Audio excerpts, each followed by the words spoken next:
I learned Matthew, Mark, Luke, and John before I learned any other thing.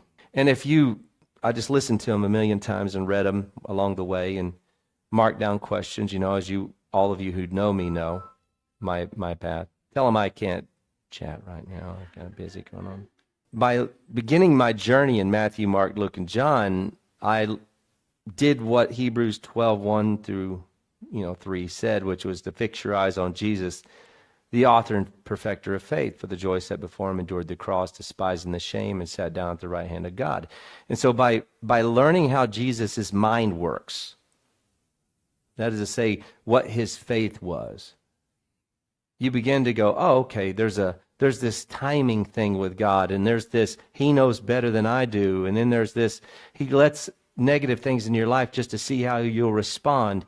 Yes, he protects you from Satan's kingdom. He protects you. You're under Satan can't lay a finger on you. 1 John 5, we know that. We're transferred out of the kingdom of darkness into the kingdom of his beloved Son. But then there's also let's see what Greg can do going solo, right?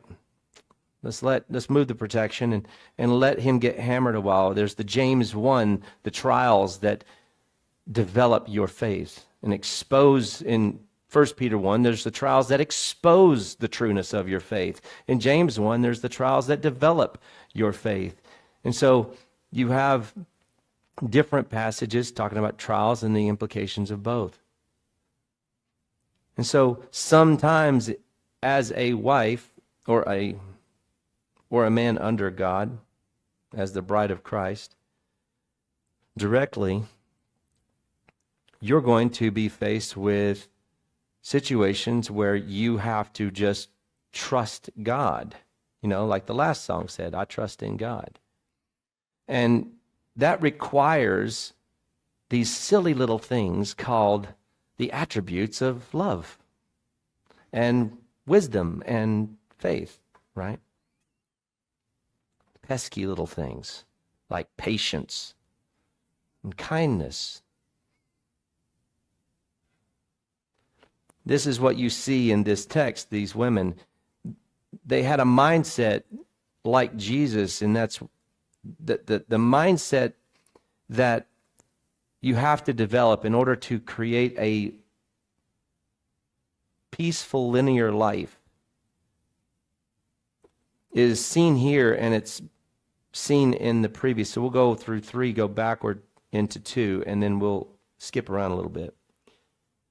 Chapter 3, verse 1 of 1 Peter says, in the same way, you wives, be submissive to your own husbands. So then, even if any of them are disobedient to the word, they may be won without a word by the behavior of their wives. I've said this. The best way to deal with someone rebellious is just to be the rock they have to crash against. Right?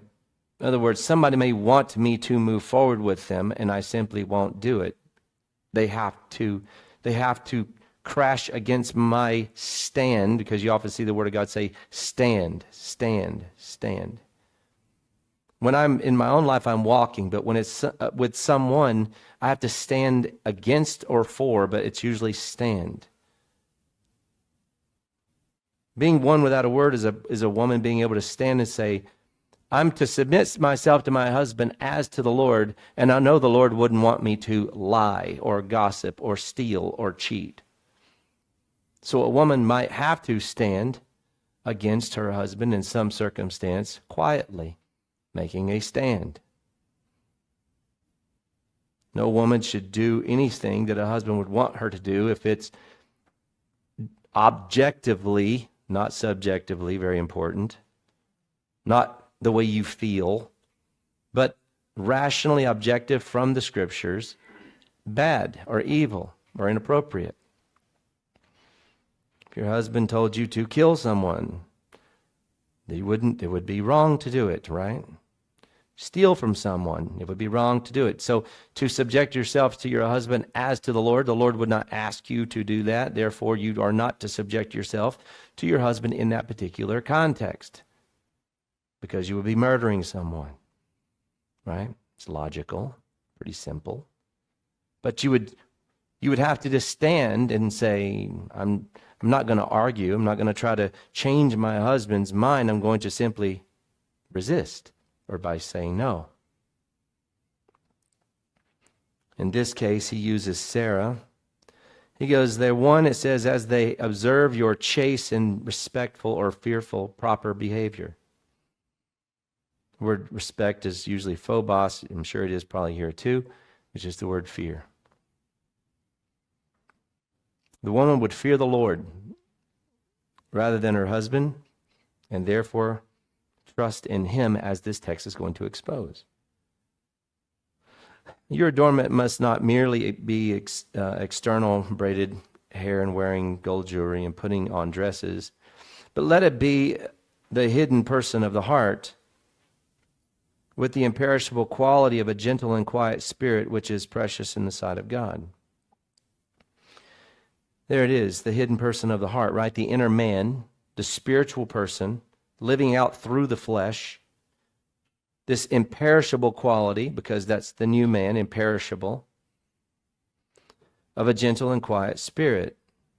It's gentle and quiet because if you're not in a position of power, there's not much you can do except be the rock someone has to crash against. And I don't know about you, but every time I go outside, the rocks are simply gentle and quiet. Unless you run your head into it, right? The rocks are quiet. But if it's large enough, I simply can't move it. We pray that God would keep all the rocks out so that Jesse wouldn't run into any.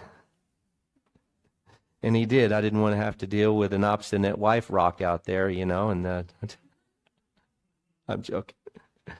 No, we were praying like, Lord, before we got started, if there are any rocks, may you just secretly right now just move them all out of the way. It seems like he did just that because it's been just beautiful topsoil all this time. Unbelievable. It hasn't been as much as a pebble in that dirt. It's pure, beautiful topsoil. I mean, who has topsoil 4 feet deep? That's crazy. We got a little clay in there, but it's really a blessing. He says in verse 5, in this way, in former times, the holy women also who hoped in God used to adorn themselves being submissive to their own husbands. Notice the key there. The key that you can miss is that who hoped in God. This goes back to the previous discussion, which is what Christ did. He entrusted the one who judges righteously. He hoped in God. His whole life was about hoping in God and trusting that God's timing and God's provision and God's will would work itself out in his life as he pursued God's ambition for his life. Not everybody has an ambition like Jesus's life. Jesus didn't have a wife and kids, and he didn't hunker down in one place for any length of time after he started his ministry. But nonetheless, the example is there, right? The example of a person who hoped in God. That means what happens when resistance comes in your life as a man? You get angry and press forward, or do you go, that's interesting. God is allowing resistance. It's obviously for my good. It's for my testing. It's for his timing. So then you just relax, right? As a man toward Christ, you have to have a gentle and quiet spirit toward him.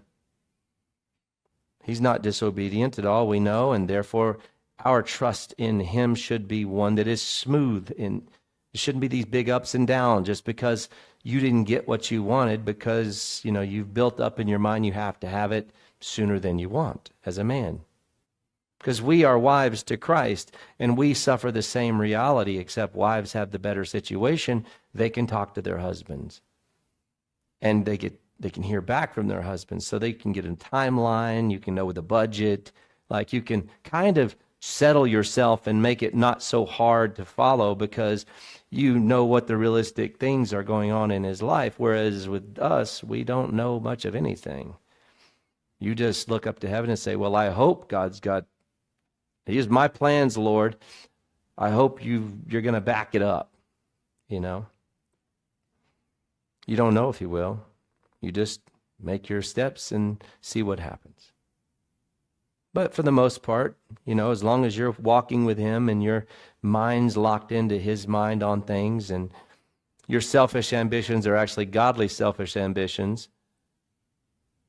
then he usually provides for the things that we pursue. And in this case, these women hoped in God, adorned themselves by simply just submitting, but only so as to the point where it's logical based upon the truth of God's word. Just as Sarah obeyed Abraham, calling him Lord. In other words, she called him Lord not because she was trying to be self-abasey. She called him Lord because he's technically in a lordship position. All the lordship positions are all the four areas of authority are lordship positions. A husband is in fact a lord in his home. He is a lord over his wife. He is not to lord over his wife, but he is a lord over his wife. That is to say, he is the lord of his home. He is the head as Jesus would view it. The world does not view it that way, but it is irrelevant. Jesus sees every king is an archon, but he is a kurios.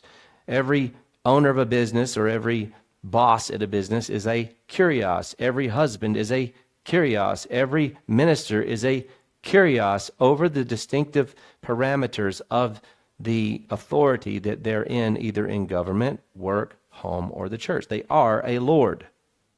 And Jesus, the only way to be held accountable by the Lord is to be a lord over the lords, and these are all lordships. But the kind of lordships are different. Kings are archons and basilicas, kings and rulers. The employer is a kurios over the sarx, over the flesh. That's how it's described in Ephesians. The husband is a kurios head. He's a lord, but it's a headship and a one with a body. Head can't function without a body, right? That's why it's like the church, because it's this intimate one flesh relationship where in order for me to accomplish anything, when I'm married, it's imperative that my wife be on board so that the one flesh happens, so that if I say, hey, I'll do this, you get that, blah, blah, blah, we're working as a single body. And then, of course, in the church, it's a lordship. I have a lordship in the church, but it is a shepherding under Jesus Christ, or an under-shepherd lordship, so as to represent Jesus, so as to represent him in what he has to say and how he leads. But I don't have any authority over anybody's life when it comes to telling them anything to do. I simply only have the authority to represent his truth and to keep you guys safe from any kind of mean stuff going on from without, and that's about it. So it's a very minimal amount of invasive lordship. A wife, in every situation, however, it's the mindset of hoping in God. A child subjects to the parents because they should hope in God that their life will be blessed and be long in years. An employee should hope in God, as Ephesians says, because they hope that God will bless their efforts, right? And no matter what, that the employee will be reimbursed by God, whether through the company or not through the company, in order to be honored for the work that they've done. Why? Because that's what the Word of God says. God says the one who does do these things will be honored and repaid. So if I were at a job where the boss was mean and I wasn't being properly honored, where would my hope be? In the boss, or would it be in God to honor me for the work that I've done? Well, it's obviously in God. You say, yeah, but if the boss doesn't like you, how could you get honored through the company? It's easy. God could give you favor from a different direction of the company, from the boss's boss. He could give you honor outside of the company altogether. He could simply bless you from some other avenue, and you don't need the blessing to come through the work environment. So the point is that when your hope's in God, the very first thing you have to do is recognize that when something comes upon you, it's not God just going, oh no, something happened to Greg. He was doing this, and what was it? I was busy in the kitchen baking bread, and, so Greg, what happened? God knows what's going on. He allows it. The thing that you have to recognize the most about God is He is absolutely in full sovereign understanding of every single thing that happens in your life. And consequently, the first thing you should ask yourself when you are trucking along, right? You're just trucking and you're moving forward, and then you hit something or some negative happens. The first thing you should say in your mind is, God allowed it. Now let's figure out why. Right? Is it for the testing of my faith? Maybe. That means He'll fulfill it later. Is it for the fact that I'm not ready? Maybe. I'll figure that out later too. Maybe it's because this is a wrong direction, and my pride, though I'm too ignorant to notice my pride, is involved, and God is resisting me to protect me. Maybe I'll find that out as long as if I see the resistance, I want to figure out, is it coming? Why is God allowing it? You say, it's the evil one. Yeah. But that's how He causes the resistance most of the time. He allows the evil one to cause resistance. The question isn't, should I push through it and keep going forward? The question is, why? Because if God wanted His will to be done in my life, nothing can stop it. So if He opens the door and says, okay, you can stop Greg from moving forward, or He can stop one of you from moving forward in some direction, the question is why? Maybe it's for you to push through. Maybe it's not. Most of the time, from my experience, if He shuts a door, I don't go kicking it open. He might let you through. And then you have to go through that mess and then work your way back to find a door to get back out again and figure out what you should have done in the first place. And so James 1 tells us, right? James 1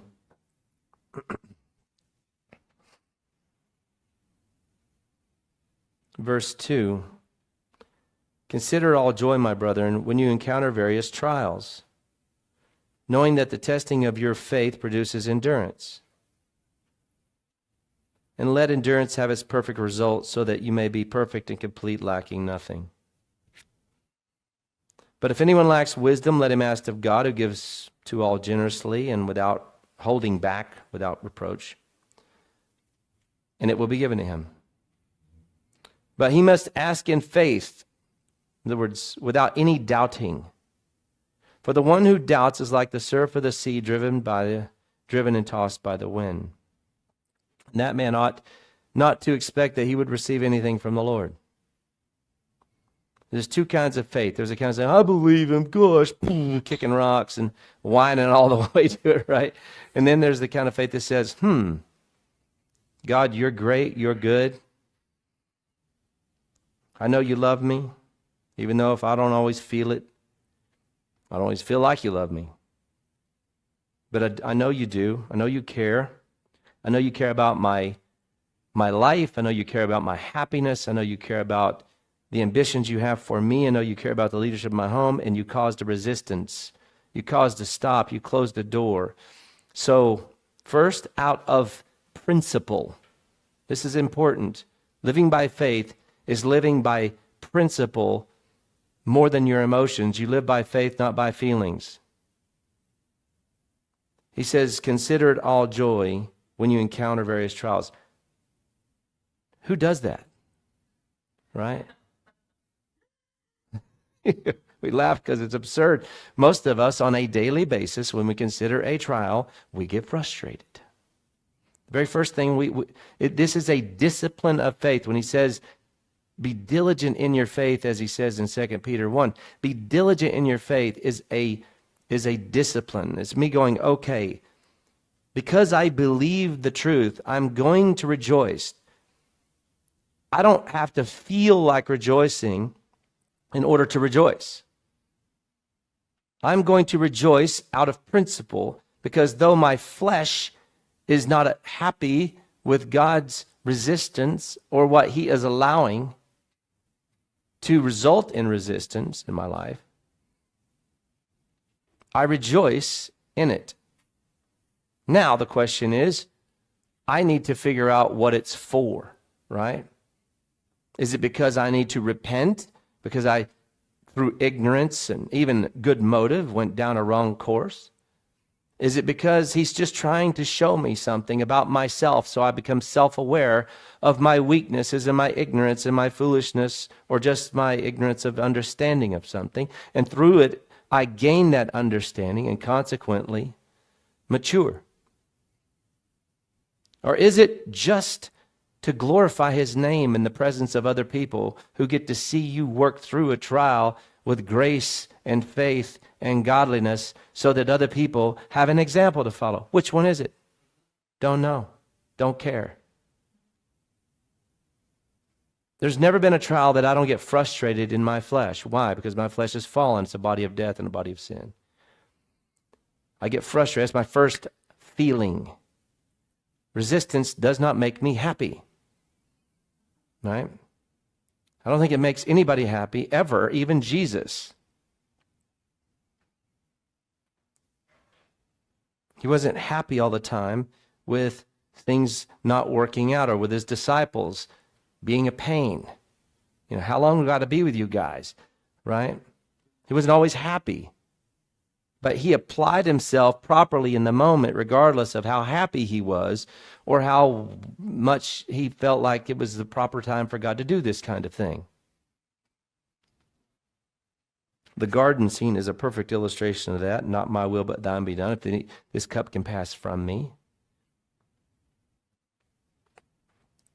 Naturally, it's not normal for a person to want to go and to be beaten slowly and mutilated and then slowly, judicially beat up real good and then put on a cross. I wouldn't say that's a normal ambition for somebody when they're growing up. Oh, I can't wait to do it. No, it's not his will for that to take place, but not his will, but God's be done. Naturally, it's not his human will, because that would hurt. You know, if God said, all right, I want you to strike your hand with a hammer 17 times, or have somebody do it for you, you'd go, is there another way this could be done? Okay, strike your foot. Oh, okay, maybe the hand. I don't know. You know, it's like, in other words, it's not normal for you to say, okay, if it's God's your will, whatever, if it saves the world. But it seems a bit painful, doesn't it? Yeah. So a trial comes for the testing of my faith. But as long as I know that, right? That's why it says consider or think this way. The reason why it says the word consider is because it's not normal to think this way, right? That when I encounter, notice the word encounter, because you generally are just trucking through life. You usually don't hit a trial if you're sitting doing nothing. You hit a trial if you're sharing the gospel, or if you're tearing down a barn, or you're trying to build something, or if you're doing something in life. You're out doing some extracurricular activity. You're trying to build a relationship, you're moving forward in life, you're doing whatever you're doing, and you encounter it because you're and boom, you bump into the trial. And that's what frustrates you, because you feel like you're moving forward and the trial stops you. And you try to go around it, it moves in front of you a few times, and then you see this avenue, it says don't enter. But it looks very clearly like a path around this trial. And you think, well, if I just skip around the don't enter part and try to jump around it, maybe I can avoid the trial. It's like, that's generally how we try to do it, right? I hold on to the trial and like get around to the backside. Maybe. I know I'm at the edge of the don't enter door, but maybe I can justify that it's not so bad, you know. But in reality, you want an open door, right? Man makes his plans and the Lord orders his steps. The king's hearts are in the hands of the Lord. He moves them any way he wants them to go, right? Like the rivers of water. And so he says to rejoice. And that tells you something about the value of your life. If you choose, and you've heard me say this, those of you who know me many times, if you value maturity more than you value accomplishing life, this makes sense to you. Again, I would say, Cade, Matt, Andy, you've heard me say this hundreds of times. If you value your own spiritual maturity because you're a child of God and a citizen of heaven, and if you believe that, you will eventually truly believe that, you will value your spiritual maturity more than you value accomplishing life here on earth, because you're working for the next life more than you are for this one. Not that you don't work for this one, you do, but you work for this one in order to gain there as well, and that's an art form. But if you value your spiritual maturity more than you value your accomplishing this life, then this makes sense. Oh, great. A trial came in so that now I can mature and grow. Knowing that the testing of your faith produces endurance. This is true in anything. If you get a job, your boss stops you and says, we're not going to do it that way. You go, but this is the way I know to do it. I know, we're not doing it that way. Here's a manual. Here's some situations. Give me some ideas on how you could do it differently, but still do it perfectly. You would grow. You would mature because you would figure out another way to do it. Right? And you go, oh, good for you. Now you've matured. Now you've grown. Right? You could go ask for wisdom from some of the other people on the job site. You can look at the manual over here. You can look up information over here. And after you've compiled all that, come to me and explain to me how you could accomplish the same thing better, but different. Right? So if you went, oh, the boss just stopped me from my forward progress in life on this job site. It seems frustrated, and this is how people are because they have pride. I know how to do this. I do it all the time. I know what I'm doing. Jesus, what's your problem?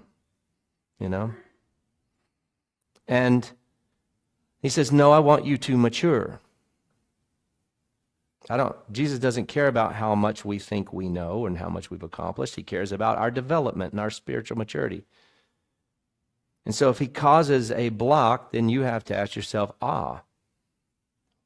what is He's blessing me because through this trial, I'm going to learn with godliness and dignity and faith how to negotiate this situation in such a way as to bring myself into a more mature state, become more self-aware of my weakness, and glorify Him to those around.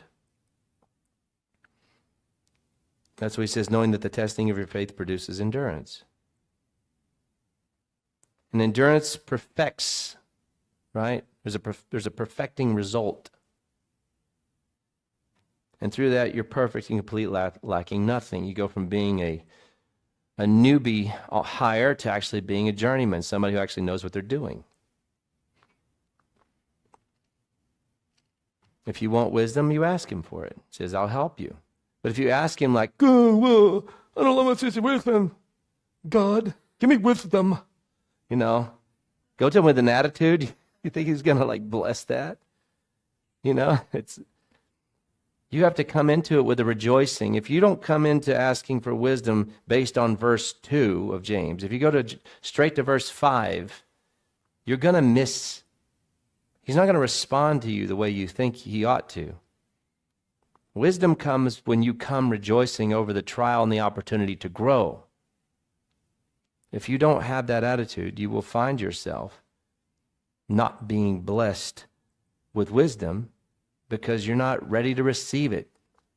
And he would justify the approach of an ungodly, faithless approach into his throne room that would just empower you to do it again in the future. So naturally, he's not going to give anyone who has this little whiny attitude about life wisdom if they come with the wrong mindset. We are children of God. We are the replacement of the Levites. We are the priesthood, holy priesthood, royal priesthood. We have the opportunity in this world to present our bodies as this spiritual service of worship to God as these living spiritual stones, building a spiritual house, as Peter says it, and presenting our body to him holy and living. This is the goal of life. And yes, we have wives and children, and we have to buy houses and cars and build stuff and do things. All those things are an opportunity for you to apply yourself and grow and mature. That's pretty much it. This life is where you build up treasure for the next one, right? This is the place. So if you hit with a trial, something slows you down, it is the opportunity for you to build treasure there. And believe me, there is treasure to be gained. And it will be no small thing to you then. To us, maybe in your mind, the treasure in heaven is more of like a catchphrase that's Christian. Building up treasure in heaven.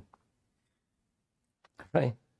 I was asking Jesse because he offered to come out and do the dirt work and help us destroy the barn yesterday. I said, I wonder what Jesus is going to give to you for offering that. Like there's actually something that he's going to give to Jesse. And Mari, tell my brain, overworked for 12 hours. He worked me to death yesterday. Mari, for coming out, sacrificing their time and his equipment to come out and do that. I said, I wonder what it is. I said, maybe he'll give you a heavenly Kubota up there. I don't know. You can go build some stuff and have fun. I don't know. Yeah, build a moto track down there. I don't know, but there is something. It's substantial. It's eternal. It's imperishable. It's not something that will fade in heaven. It's something that will last. It's something that'll be meaningful. There's something to be given back, right? That's what you have to have the mindset of, that a trial sets up the context for you to gain something in heaven back. And whatever you're given in heaven is so much more substantial than it is here. And sometimes it's just the love that you give to those and the leadership that you give to those that your reward is based upon. It's not necessarily something material. I would say most of your reward is based upon that. Look at verse 12 of the same chapter, James 1. This would be the thing that would hinder you after verse 12, verse 13. But it says, blessed is the man who perseveres under trial, James 1:12. It says, for once he has been approved, he will receive the crown of life, which the Lord has promised to those who love him. Then you have this thing that the flesh wants to do. It wants to find blame. I joke about it all the time. I'm like, I wonder who I can find to blame this on,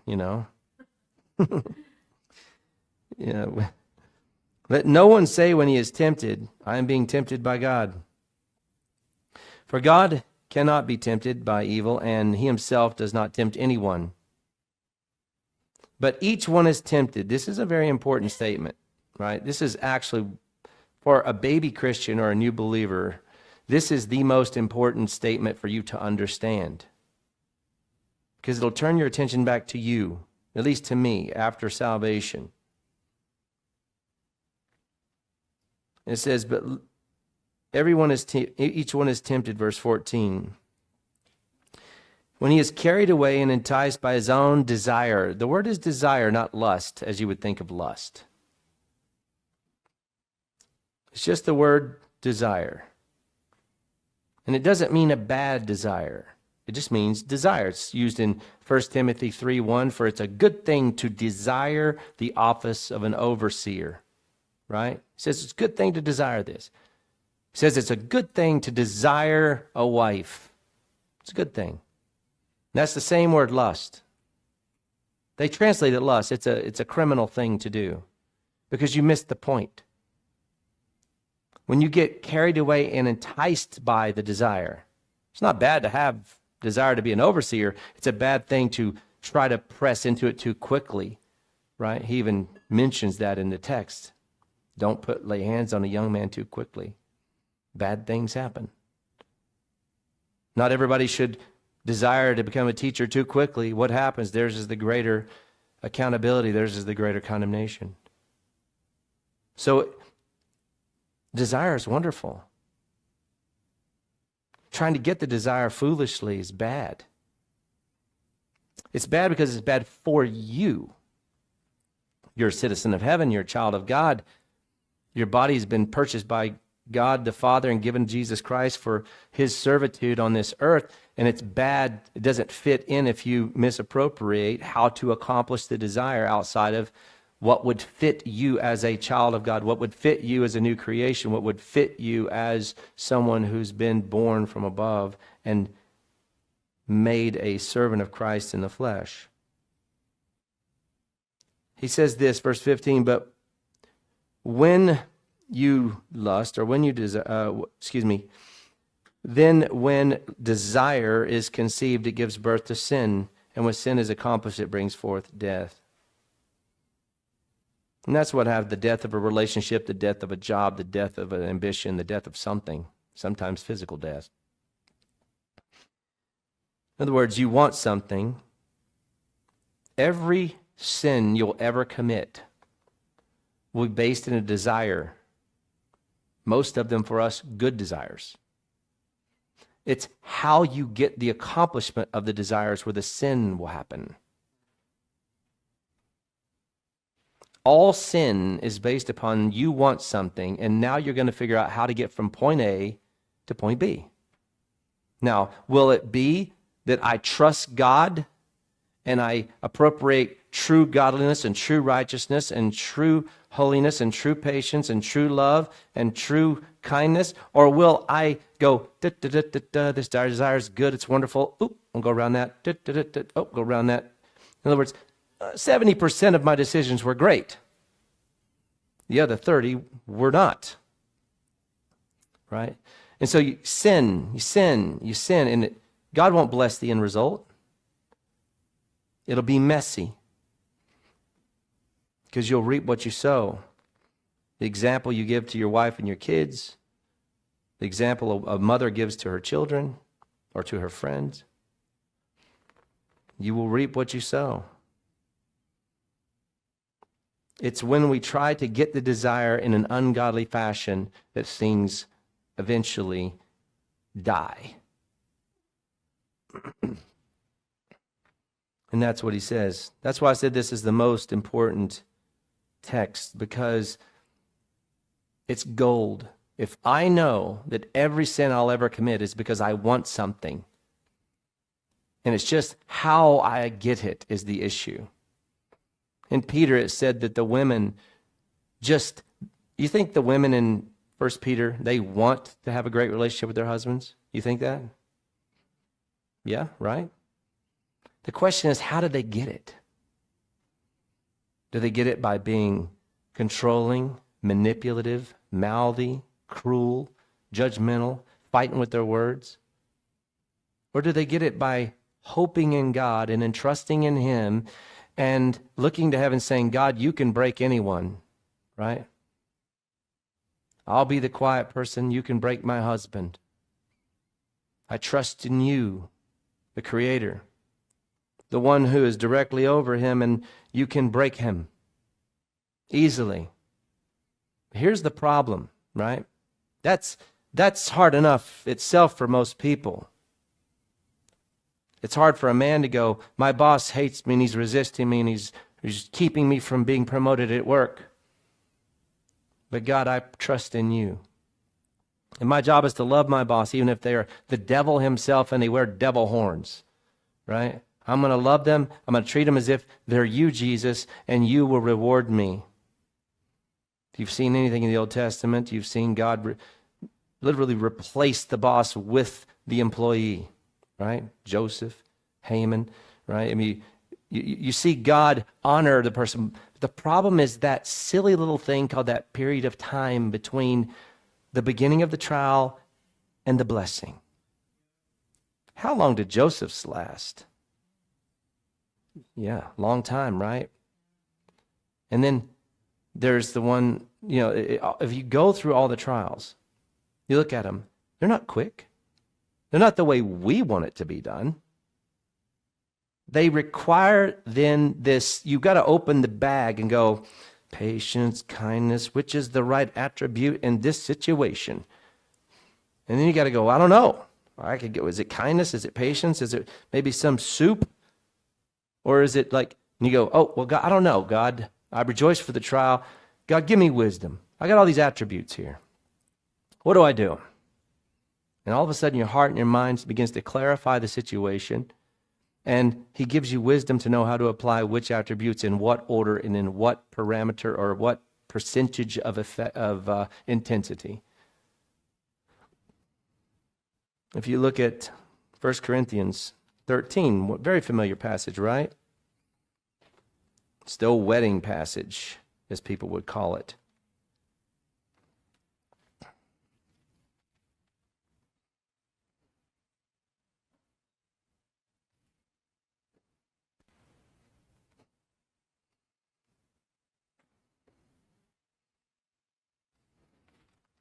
First Corinthians 13,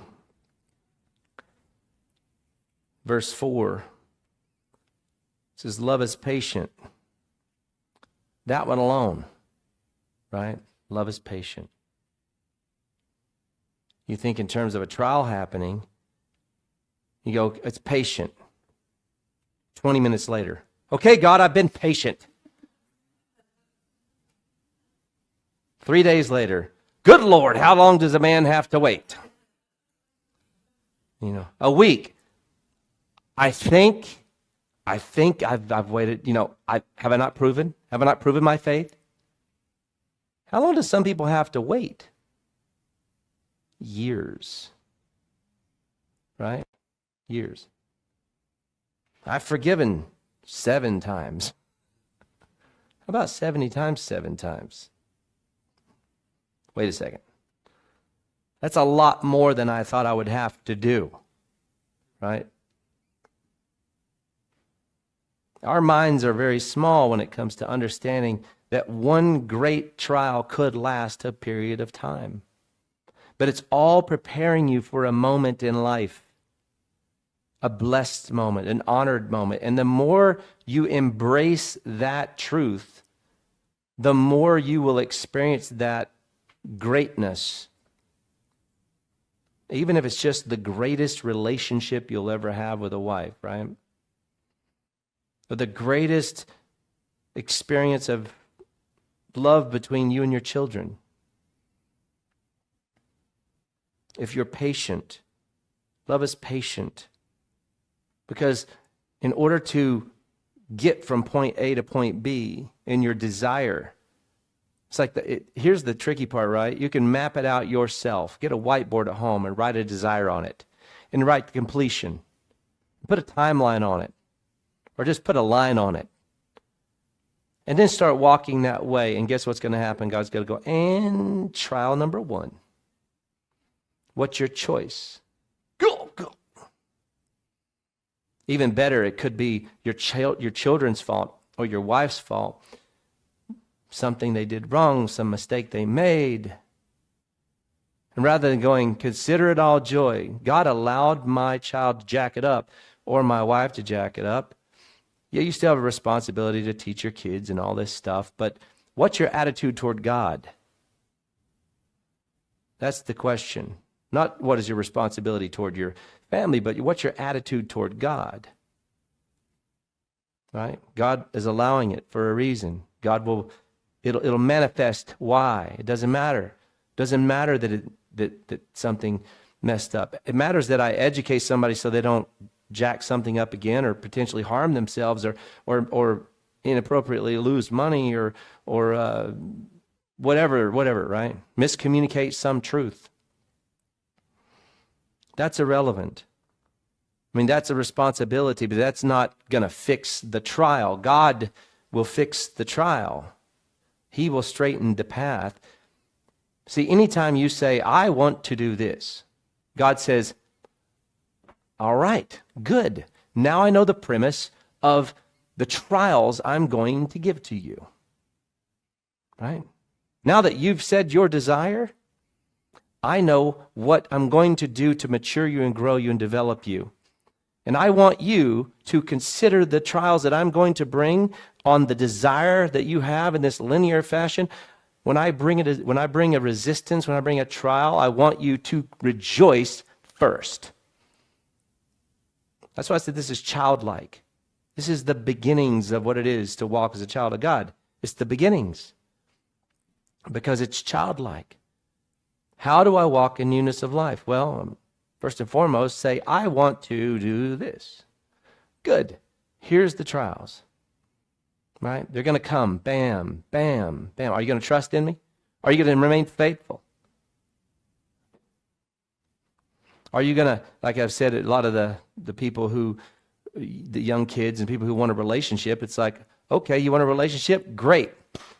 I'm going to claim you through the process, mature you through the process. I'm going to allow 6 half-baked dudes or chicks to come into your life just so that you get developed and prepared for the one I have for you in the end. So here's what I want you to do. I want you just to go through, stand, be godly, done, out. Next one, bam, stand, be godly, period of time, done, out. Don't compromise. Don't be foolish. Don't make overcommit to the relationship before the foundations are established. And you keep driving until God says, good, now you've been faithful here and you've stood here and you've been a light here and you've been an example here. Now I can bless you. And guess what? Everybody's going to get to see my hand and my power and my work in your life because of the faithfulness that you have demonstrated. That's how it works, right? We want to build a barn out there. It's always a bit weird, when you do something like this, but I mean, when I went to seminary and moved from Tennessee, which I did not want to do, from Georgia, North Georgia, but nonetheless, I knew how Christ's mind worked. We had enough to move. I had enough to pay for the first semester, and I had enough to pay for a month's worth of food and a month and a half's worth of food and a month's worth of rent. And I said, the worst thing that can happen is we go out there and I got accepted to the seminary, got the first semester paid for. And it was like, well, that's obvious to me. God, open door, open door, open door. We got everything but an understanding of how we're going to survive once we get there. But it's like, you get a job, you figure it out. So I wrote down, God, this is what we're going to need on this day. And we didn't even start looking for a job until that day. And guess what? Got a job making that exact amount that day.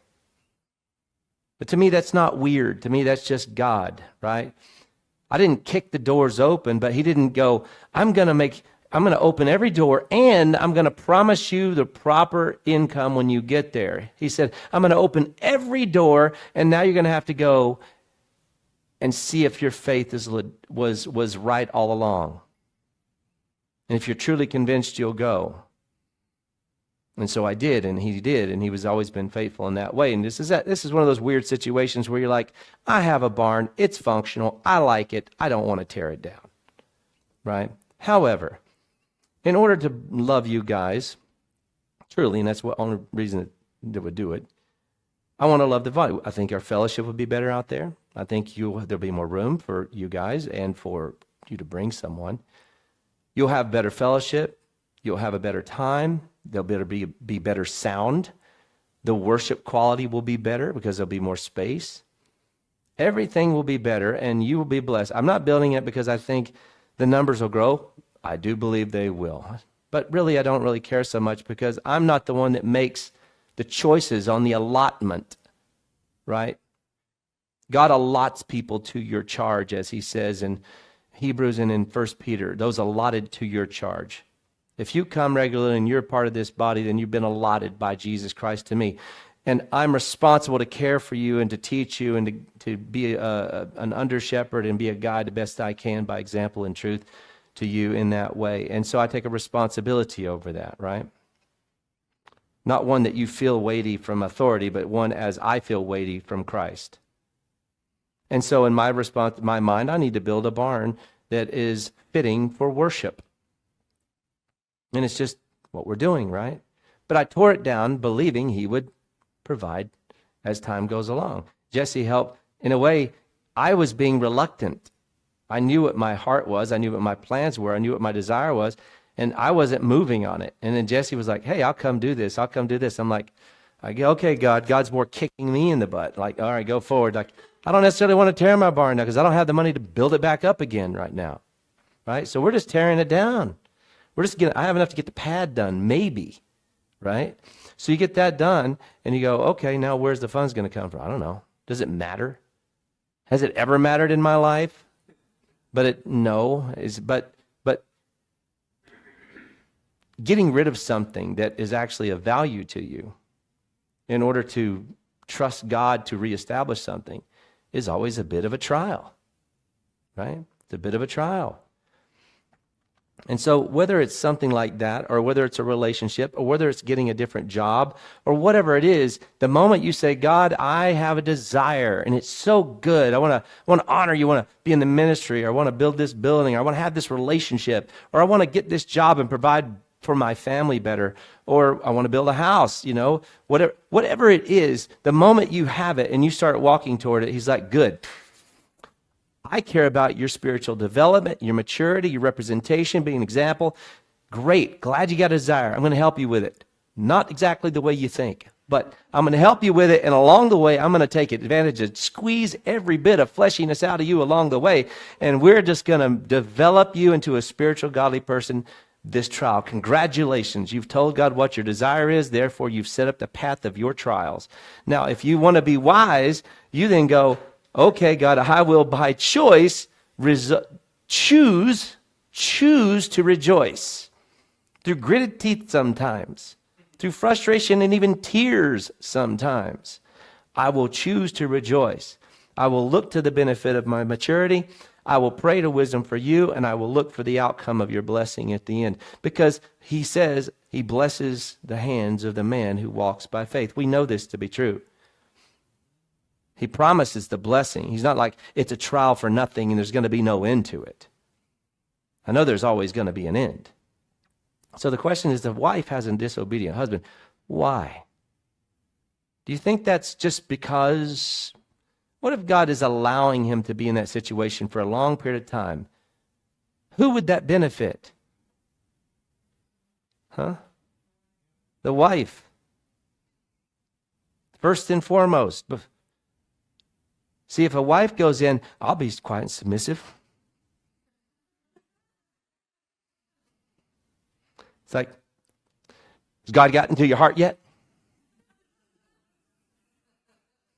Oh, I'll go clean for you. Here's your plate. Hope you like. Shoulder massage. God get him. God get him. God get him.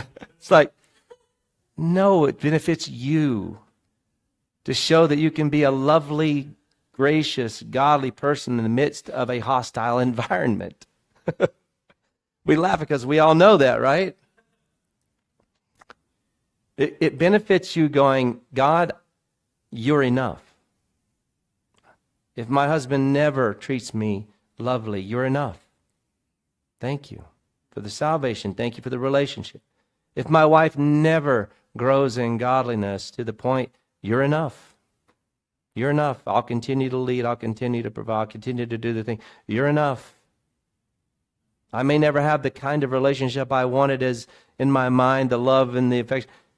It doesn't matter. You're enough. It's enough just to represent you on the earth with a disobedient husband. It's enough just to represent you on earth with a cantankerous or rebellious woman. It's enough. I can be godly. I can endure. You may never turn them around. I consider it joy by choice, through my tears, through my sorrows. I consider it rejoicing to build up character, spiritual maturity, and I will present myself to you, God, as if you are enough, because you are enough in my head. My emotions may show differently, but ignore my tears, Lord. You're enough, right? That's what it means to walk by. That's the heartbeat of this text. Do I value my spiritual maturity? Do I value my relationship with Him and trusting, hoping in God? That's the heartbeat.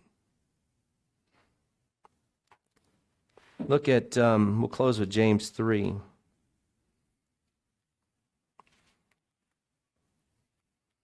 James 3.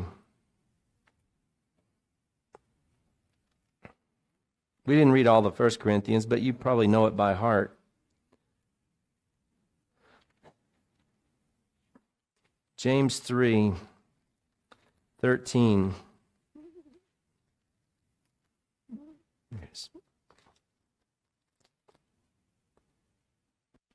Where he says, who among you is wise and understanding? Let him show it by his good behavior, his deeds in the gentleness of wisdom. So if you've prayed for wisdom and you're in this trial, you want to show that you are truly wise and understanding. Let him show it by the good behavior, his deeds and gentleness of wisdom. But if you have bitter jealousy and selfish ambition in your heart, do not be arrogant and lie against the truth. We do have a heart of flesh. We still have this physical one. In this fallen body and in this fallen heart, we still have a selfish ambition to meet the needs of our fallen flesh and our fallen physical heart, not our new spiritual heart, but our fallen physical heart. And you can have a selfishness and a jealousy, bitter jealousy. That can happen when you look around and see what God is allowing in everybody else's lives, that maybe some blessing or some advancement or some honor or some ease of life that you don't have. It's easy to be jealous. You wouldn't even call it jealousy, but it's jealousy. And it gets bitter.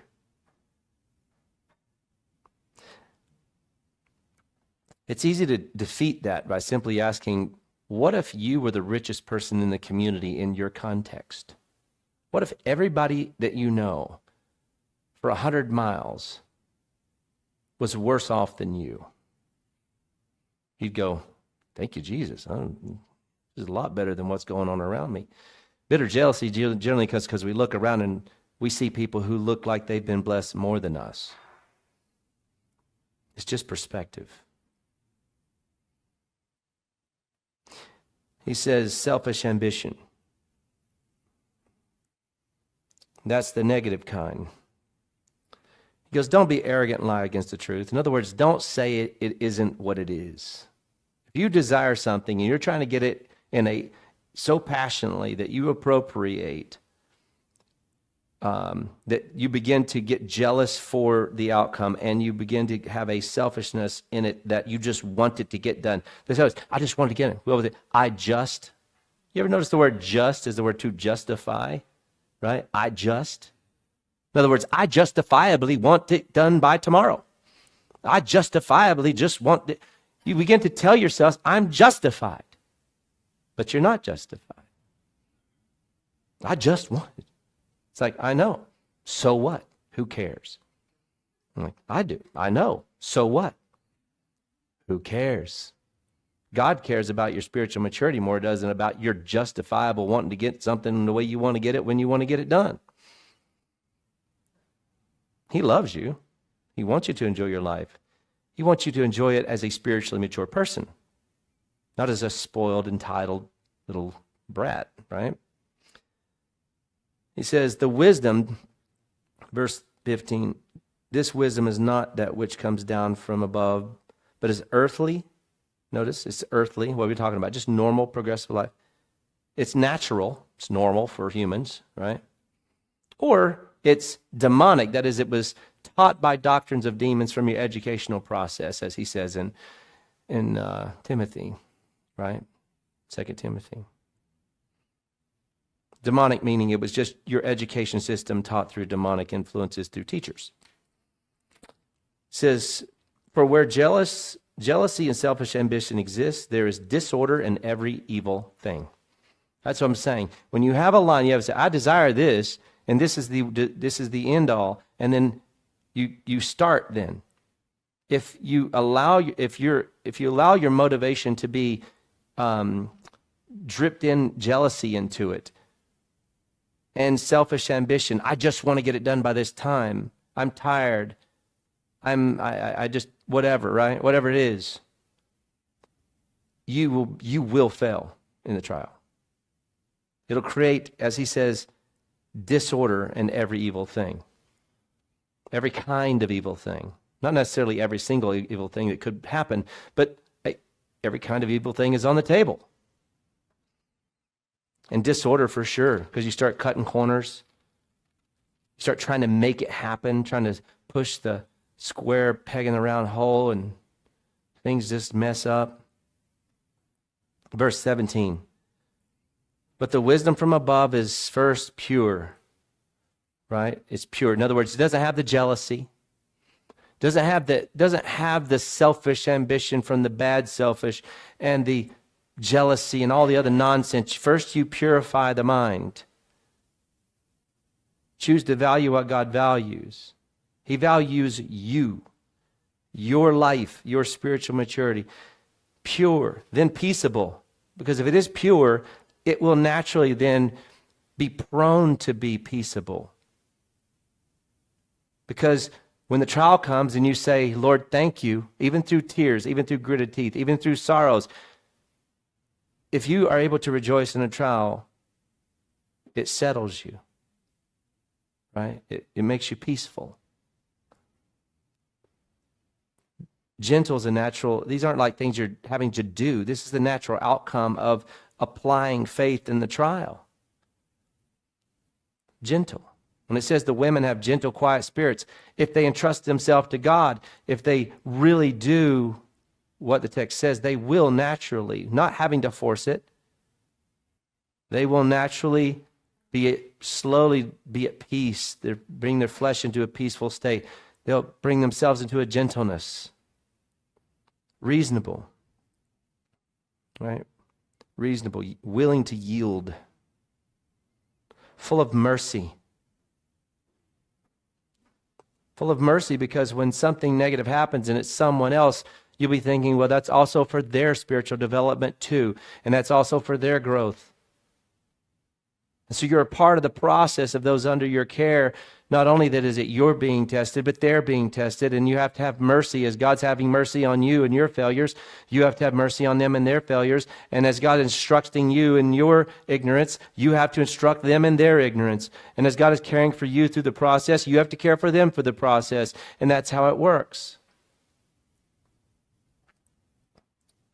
Good fruits, full of mercy and good fruits. Unwavering, that rock I was talking about. Standing and waiting for God to bless. Standing and waiting for those who are resisting. Unwavering. And without hypocrisy. Hypocrisy is you're saying you're doing it for someone else, but you really are doing it for yourself. I can appreciate all of you who tell me, oh, if we get the church out into a nice barn out there, a nice place, then your house doesn't get so wrecked up. And I agree, that's true, but I'm not doing it for that reason. I give this house to the Lord. I built it to bless the family and anybody who comes in. And if the house gets utterly destroyed through the process, down to the, just who cares, right? Who cares? If you're blessed and your fellowship is blessed and you're matured through the process, the house can be worn down to its nub. That's fine. In other words, that's the commitment you have to make in order to love the body of Christ. If I start thinking, well, yeah, I need to get him out because da-da-da-da-da and blah, blah, blah, blah, blah, then you start adding a selfish ambition, it's a hypocrisy, where you're saying, I'm doing it for this reason, but you got 6 other little selfish reasons on the back that you don't talk about much. And they start pushing you forward to get things done, and that's where bad things begin to happen. And you have to die to that. You have to rest. You have to rest in the thought that you may never get what you want, whether it's the relationship, whether it's the project, whether it's the raise, whatever it is. You may never get it. Doesn't matter. Doesn't matter. I'm not going to compromise my integrity and my spiritual life in order just to get it. You know, kind of repent on the backside, ask for forgiveness rather than for permission kind of thing. Verse 18, it says, and the seed whose fruit is righteousness is sown in peace by those who make peace. And that's good stuff. It goes in with it. I'll read the next few verses just because we've already talked about it, but not to just dig this out, but just for the first 2. What is the source of quarrels and conflicts among you? Is it not the source of your pleasures, your desires, which wage war in your body parts? Your body parts wanting something in your spirit, wanting to serve the Lord. And now we have this, you desire and do not have, so you commit murder. He's obviously not talking about murder. He's talking about slander, gossip. You are envious and cannot obtain, so you fight and quarrel. You do not have because you do not ask. See that? You don't have, you don't ask. And when you ask, he says, you ask with wrong motives. He says, you ask and don't receive because you ask with wrong motives, so that you may spend it on your own pleasures. The point is not to get too deep into the next discussion, because he's talking to the Jews and they may be lost. He's talking to the 12 tribes. But the point is in our own lives, you have to purify your mind, where it says the wisdom from above is first pure. It has to be pure. If it's not pure, it's going to be very difficult. You're going to think you're doing what's right, and it's not going to be right. You're going to think you're serving the Lord, and you're not really serving the Lord. There's hypocrisy. There's these little things in the background in your mind that are pushing you forward or manipulating you in your own mind. They may come from you. They may come from your family. May come from your wife. May come from your kids. Little desires, little ambitions, little hopes and dreams. And if those get infected into you and it becomes hypocrisy, that you're doing it not just for the reason you say you are, but now you have these little secret selfish ambitions, the Lord doesn't like that. Why? Because he values your spiritual maturity. He values your life, the new life you have. And believe me, you will value it just as much as he does when you see his face.